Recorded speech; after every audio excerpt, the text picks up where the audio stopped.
Olá, estudantes, sejam muito bem-vindos a mais uma aula de Vida nos Extremos. Eu sou a professora Eveline Cruz e estou aqui mais uma vez nessa aula com vocês, mas nunca estou sozinha porque eu não gosto de solidão, na verdade, solidão é muito chato.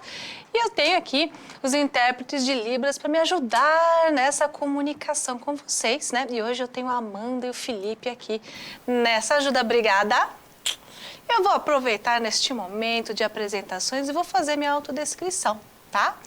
Eu sou uma mulher branca, tenho, bochechas bem proeminentes, olhos e cabelos castanhos, cabelinho preso num coque, uso óculos, um óculos de armação fina, tô usando uma camisetinha rosa, calça jeans e, excepcionalmente, hoje eu tô usando um batom abóbora, que normalmente eu uso uma coisa mais discreta, né? Mas hoje foi abóbora.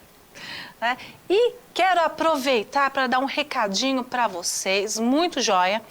Hoje a gente tem aí um canal de educação antirracista, tá aí na tela para vocês acessarem, muito bacana. Vai lá e dá uma conferida, joinha? Certo? Vamos ver aí o que nós veremos, ou ver o que nós veremos é legal, que nós vamos aí recordar na aula de hoje. Estamos aí na atividade de número 3, na sistematização 2, né? Nós tivemos bastante conteúdo na atividade 3. Essa sistematização foi dividida em 3 partes, tá? Do nosso aprofundamento de ciência em ação, da unidade curricular Projeto de Vida ao Extremo, do componente Vida nos Extremos. Qual é o objetivo da aula de hoje? Continuar, a retomar alguns temas e conceitos abordados na atividade de número 3, certo? Tá aí na tela para vocês os eixos estruturantes, que são a investigação científica, que é representado pela lupinha, processos criativos, que é representado aí pela lâmpada, o empreendedorismo, representado pelo aviãozinho de papel, e por último, não menos importante, a mediação e intervenção sociocultural, representado pelo balãozinho com os 3 pontinhos ao centro, certo? Na tela para vocês, para quem quiser tirar um print, das habilidades contempladas na aula de hoje. E lembrando, que essa nossa retomada é baseada aí no livro Astrobiologia em Ciência Emergente, da página 25 do mapa esse que é o material de apoio ao planejamento e práticas de aprofundamento do ensino médio, que é o documento norteador aí do nosso aprofundamento, Pegue aí seu caderninho ou seu aplicativo e anote os conceitos apresentados na aula de hoje, coloque data e o tema da aula, que é muito importante. Hoje eu não vou explicar esmiuçadamente tudo, porque vocês já viram, Vou só relembrar alguns tópicos, para vocês darem uma recordada do que nós vimos aí no decorrer da nossa atividade de número 3, E aí, começando, nós comentamos aí o que é astrobiologia, Não é astrologia não, tá, gente? É astrobiologia, É uma ciência aí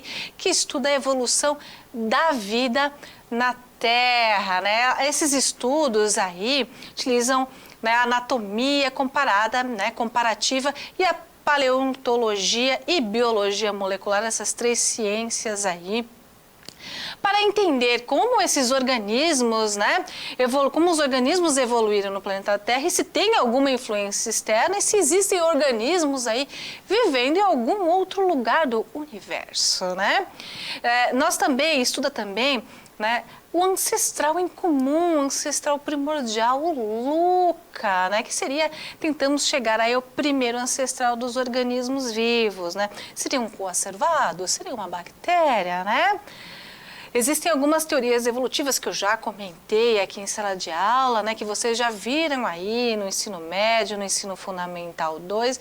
Eu não vou entrar tanto nesses detalhes, tá? Continuando aí sobre a astrobiologia, também investiga o que aconteceu desde o Big Bang até o momento, ou seja, desde o surgimento do universo, entre 12 e 14 bilhões de anos, até o surgimento do nosso planeta Terra, 4,5 bilhões de anos, até os dias de hoje. traz alguns questionamentos, né, acerca do futuro. Para onde vamos, né? Por quanto tempo o Sol vai brilhar? Falaremos disso na próxima aula. E se, né, temos alguma influência sobre os acontecimentos, né, do cosmos, né? Não temos influência, né, sobre o acontecimento do cosmos, no entanto, temos tecnologia para a exploração fora da Terra. Ou seja, a gente não dá para fazer alguma coisa fora do planeta Terra. A gente não consegue modificar algum ecossistema, algum planeta, não temos esse poder ainda, né? Tirando o fato de que a gente conseguiu contaminar com fungo até Marte, eu acho que a gente já podia mudar esse termo, né? Mas, enfim, nós temos aí tecnologia para fazer algumas explorações. Nós temos aí alguns satélites, tanto em solo, né, como em órbita, para investigar os fenômenos do universo, entender, né, como surgiu a vida na Terra e se nós podemos procurar vida em algum outro lugar, tá? Só que aí falta ainda um percurso, né, a ser, né, percorrido, que horrível, né? Ainda tem muita água para rolar, ainda para viagens interplanetárias, levando aí muita gente, né? Que nesses filmes, tem um filme que eu cheguei a comentar numa aula dessas, Passageiro, né? Muito interessante, que é uma espaçonave, né, que leva muitas pessoas ali para colonizar outro planeta. Essa tecnologia nós ainda não possuímos, mas quem sabe daqui a algumas décadas teremos, não é? Será que nós, seres humanos, estamos sozinhos no universo, né? A gente pensa nisso já faz algum tempo, eu gosto de refletir sobre isso. Opa, cadê? Volta. Né?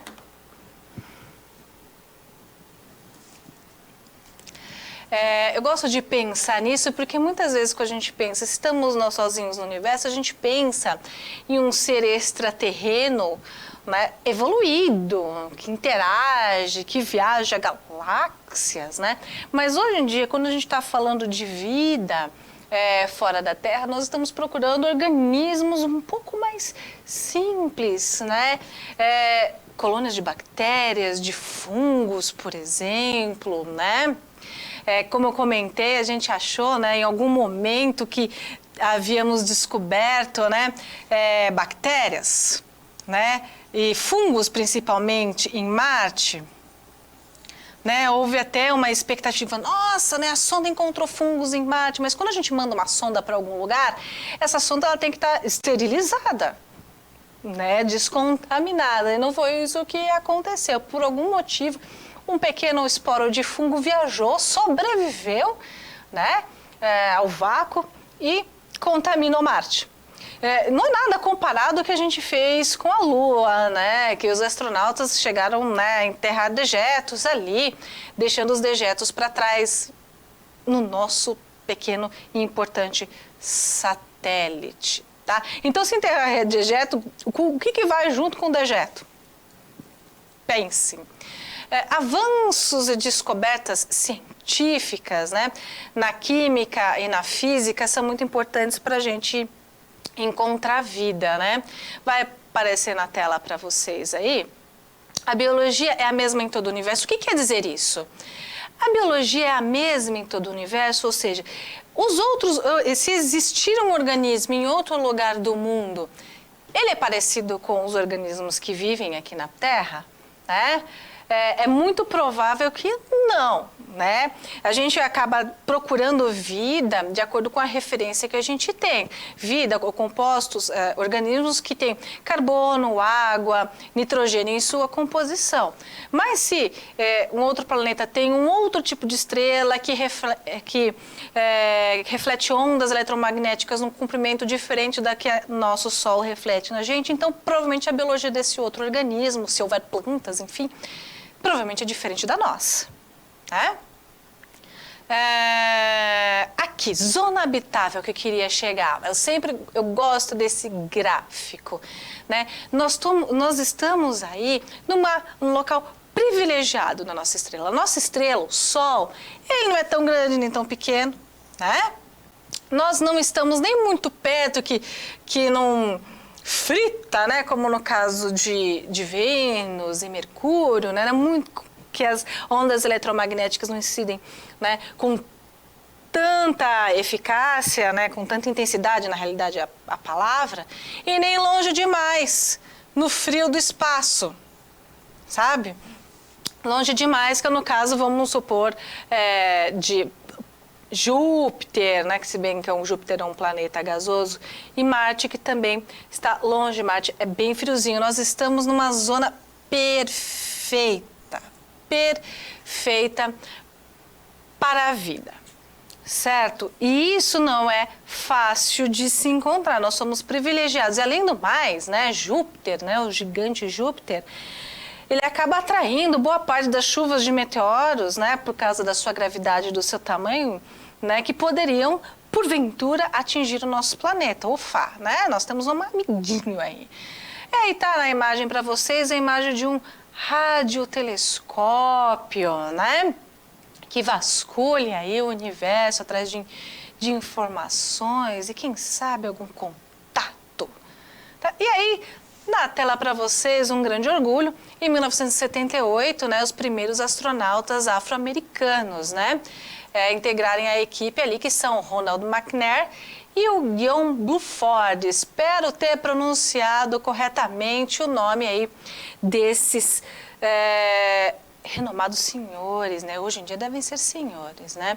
Imagina o quanto o cara tem que estudar para ser um astronauta, né? Ele tem que pilotar vários tipos de aeronaves, ter conhecimento científico, físico, matemático. Não é qualquer um que é astronauta não, tá, gente? E no caso do Brasil, nós já enviamos um astronauta, né, para a NASA. Ele entrou em órbita ali na estação internacional, ali espacial internacional, que inclusive o Brasil ajudou a construir e montar. O Brasil faz parte da equipe, né, de países que colaboraram e construíram a Estação Internacional Espacial. Para que servir isso? Estudos científicos, né, na gravidade zero, desde a área da medicina até a área da indústria, é de extrema importância, certo? Aí nós temos, né, uma pequena sonda. Você vê aqui essas sondas que são enviadas aí para fora da Terra, a maioria delas, né, ou todas elas têm painéis solares para justamente, elas precisam de energia, né, para manter a sua atividade e mandar informação aqui para a Terra, né? Por que tanto interesse em vida extraterrestre, né? Nós, seres humanos, nós somos extremamente curiosos, né? Por quê? Entendendo, né, a origem do nosso planeta, a gente pode entender se existe uma vida inteligente ou um organismo em outro planeta, para saber se a gente também está sozinho, né, nesse mundão, né? Daí, existem várias evidências de telescópios, de sondas aí, que vários planetas e corpos celestes possuem elementos e possuem condições para abrigar vida, tá? A curiosidade, né, move montanhas. E até quem já assistiu alguns filmes e séries antigas, aí Star Trek e tal, existiam algumas tecnologias que na época pareciam, né, esdrúxulas, mas hoje são parte da nossa realidade, né? Busca entender a vida fora do planeta, entender a viabilidade, né, do funcionamento e origem e evolução de uma vida extraterrestre. E qual seria o nosso futuro, né? Qual é o futuro da humanidade? Nós temos alguns desafios que eu vou comentar também na próxima aula. O nosso planeta vai sobreviver à humanidade? Primeira questão, né? Quem assistiu a COP27, acompanha a COP27, né? Sobre o clima no mundo, vai entender quanto os seres humanos, né, nesse período nosso antropoceno, tem destruído o ambiente em que vive, né? Todos os ecossistemas, né? Acredita-se que hoje em dia está até ocorrendo uma extinção em massa, porque existem organismos, né, que já se extinguiram, a gente nem sabe que existiu, né, devido às atividades humanas, né? Então, vários fatores, né? A própria degradação ambiental, questões do planeta mesmo, da própria dinâmica do planeta Terra, vulcanismo, né, tectônica de placas, catástrofes ambientais. E outra questão também, um dia, né, vai demorar, né? O núcleo aí, ele pode diminuir a sua atividade, diminuindo até cessar a sua atividade, né? Perdendo assim o planeta, o seu campo magnético, que é a sua capa protetora dos raios ultravioleta do Sol. Sim, minha gente, nós temos um campo magnético que nos protege do excesso de raios solares. E o próprio Sol, um dia ele vai se extinguir, né? Claro que isso vai demorar bilhões de anos para acontecer, né? Então, por isso que o ser humano já começa a olhar para fora, né? Para ver onde que ele pode, quem sabe, garantir o futuro da espécie, correto? Vamos continuar, né? Todos nós sabemos, né, que a vida é um processo contínuo, e evolução é um processo contínuo, né? E que a gente trabalha aí com a evolução darwiniana, né? Que é norteadora, escrita ali por Charles Darwin, né, no livro Origem das Espécies, ou seja, essas espécies aí, esses organismos sobrevivem, né, por serem adaptados ao seu meio, né, e passam essa característica aos seus descendentes. Os organismos, eles não são estáticos, eles estão sempre em processo evolutivo, né, se adaptando ao meio em que vive, tá? Civilizações antigas já se questionavam, né, sobre a origem da vida. E isso, gente, antes mesmo dos gregos no Ocidente, né? Tinham civilizações muito mais antigas que já olhavam para o céu e se questionavam, tá? Aristóteles foi um dos primeiros a tentar elaborar uma teoria para a origem da vida, né? No caso, né, os organismos surgiam de matéria inanimada, era o que eles acreditavam na época, né? Que os ratos surgiam do feno e etc. Hoje a gente sabe que não é bem assim, né? Que todo organismo ele tem que surgir de uma célula pré-existente, elas não surgem do nada, tá? Mas hoje nós temos aí evidências científicas que apontavam. No caso de Aristóteles, naquela época, são os primeiros, né, questionamentos realmente, tá? Posteriormente, lá no século XVII, com o avanço das ciências, né, iniciou-se essa crítica em torno da biogênese, ou seja, na geração espontânea, né? Hoje, atualmente, existem outras teorias, né, apontadas pelas evidências científicas. Por exemplo, biogênese, como eu falei, né, que uma célula surge de outra célula pré-existente, tem a panspermia, né, que existem algumas rochas com elementos químicos que podem ter vindo do espaço. Tem várias outras questões aqui, tá? Eu não vou entrar em detalhe, vocês já viram aí sobre o Oparin, o John Haldane, né? Quando Mendel trouxe ali a teoria, né, da hereditariedade genética em 1865, veio para confirmar muito do que o Charles Darwin havia proposto em seu livro A Origem das Espécies. E, por fim, Watson, Crick e Rosalind Franklin, né, acabaram ali fazendo um estudo sobre o DNA e viram que era uma estrutura tridimensional. E o nosso simpático herói Charles Darwin, né? Foi o primeiro ali também a propor, né, que os organismos eles descendiam, né, de um ancestral primordial e que havia uma bifurcação ali dos organismos, né? Então, tinham 3 características esses organismos, do organismo vivo: metabolismo, compartimentação, né? Compartimentalização e informação. Então, por exemplo, geralmente ele tinha um organismo ali de origem, né? E esses organismos eles iam se adaptando ao meio e se bifurcando, dando origem a outros organismos adaptados ao meio ambiente. Foi o precursor aí de um movimento, né, de árvore genealógica. Ok? Aqui, árvore filogenética, desculpa, né? Então, aqui, lá, partindo do esboço do Darwin, tem aqui o Luca, que é o ancestral lá primordial. Hoje, nós falamos em 3 domínios, eu já expliquei isso daqui, né? Da bactéria e da árquea, né? Que são os procariotos, que não tem núcleo definido, e os eucariotos, né, que entram nos grupos dos animais, fungos, plantas, né, e protozoários, tá? Tudo bem? Até aqui? Então, ó, A arquea e as bactérias, né, são seres procariontes, ou seja, não tem núcleo definido na sua célula. E os eucariontes têm um núcleo definido na sua célula, são considerados aí organismos mais complexos. Já comentei isso em outras oportunidades, né? E como eu comentei anteriormente, a evolução é constante, né? Um ser vivo, ele não é criado do nada e permanece imutável a vida dele inteira, né? A evolução dele inteira, não. Vão acontecendo processos, mesmo porque eles são influenciados pelo meio ambiente que vive, que está em constante mudança também, né?